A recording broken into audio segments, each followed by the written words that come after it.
우리나라는 특히 여성 인구에서도 굉장히 많이 느는 걸로 알려져 있습니다. 그런데 이제 특히 노년층이 되면 이제 관략근, 아까 이항락 교수님께서 말씀하셨던 식도 관략근이 이렇게 제대로 수축을 못합니다. 수축을 못해서 지금 보이는 거 이제 정상적인 식도인 거죠. 네, 아주 매끈하고. 정상 식도와 그다음에 나이가 드신 이제 좀 노화된 식도. 그래서 어르신들은 조금 더 이제 과식을 하거나 했을 때 그 증상이 더 심해질 수가 있습니다. 네, 식도의 지름이 훨씬 넓네요. 네. 보기에도 뭔가 이게 좀 이렇게 잘 조여지지 못할 것 같은 그런 생각이 드는데 그런 차이가 좀 생기게 되는 거군요. 예. 그렇다면은 나이가 드시면 아무래도 역류성 식도염이 생길 확률이 훨씬 더 많아지겠네요. 아무래도 가능성은 올라갑니다. 네. 자, 이렇게 요즘 급증하고 있다는 식도염에 대해서, 역류성 식도염에 대해서 오늘 알아보도록 하겠습니다. 방송 보시다 궁금한 점은 전화나 인터넷으로 문의해 주시고요.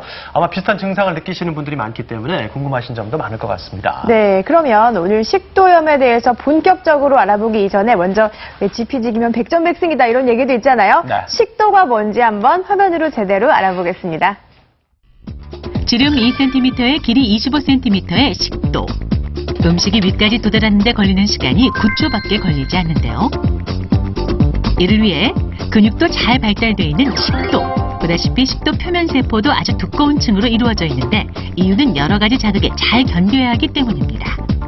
뜨거운 음식을 삼킨 경우 입은 그 감각을 느끼지만 상피세포가 두꺼운 식도는 큰 뜨거움을 느끼지 못하죠.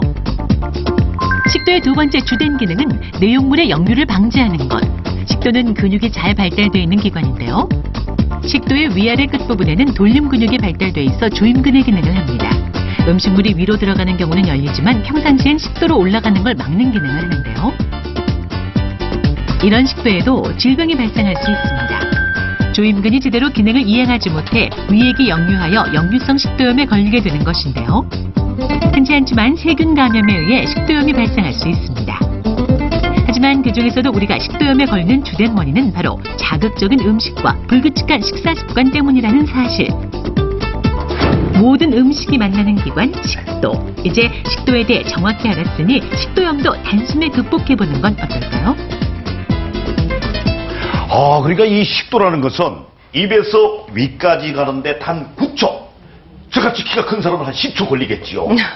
그게 이 정말 굉장히 식도는 이 고속도로 KTX네요. 그러니까 잘 뚫려 있어야 되는데 문제는 이제 염증이 있거나 하면 그게 원활하지 못한다는 얘기잖아요. 그러면 이 염증이 있는 식도염이 있는 식도는 과연 어떤 모습일지가 좀 궁금한데요, 이 교수님. 네, 화면 함께 보면서 말씀 나누겠습니다. 여기 사진을 보시게 되면요.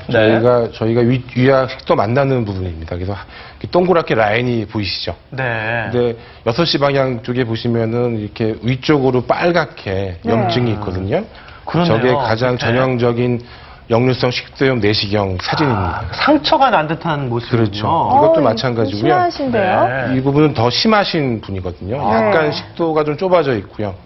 뭐 2시, 4시 방향 쪽으로 염증이 있고 이분은 2시 방향 쪽에 염증이 있고. 이건 좀 다른 형태인데요? 네, 조금 위가 늘어나 있거든요. 식도가요. 그러니까 구멍이 조금 늘어나 있어서 관략근이 조금 늘어나 있는 그런 환자입니다. 이건 좀 이거는 심하네요. 상당히 심한 뭐 그레이드 4라고 얘기하거든요. 가장 심한 단계인데 전 부분에 다 그 염증이 있습니다. 이런 분들은 상당히 증상이 심합니다.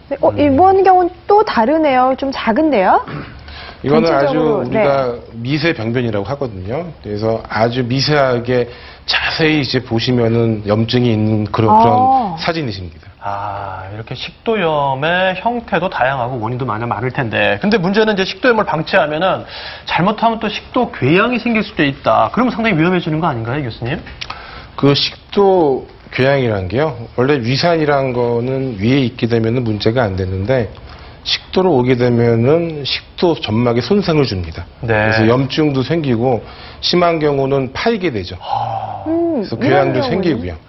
사진에서 보시는 바와 같이 염증이 계속 반복되면은 저런 식으로 용종도 생길 수가 있고요. 그리고 염증이 계속 반복되시면은 흉터가 지잖아요. 흉터가 계속 반복이 되면은 좁아집니다.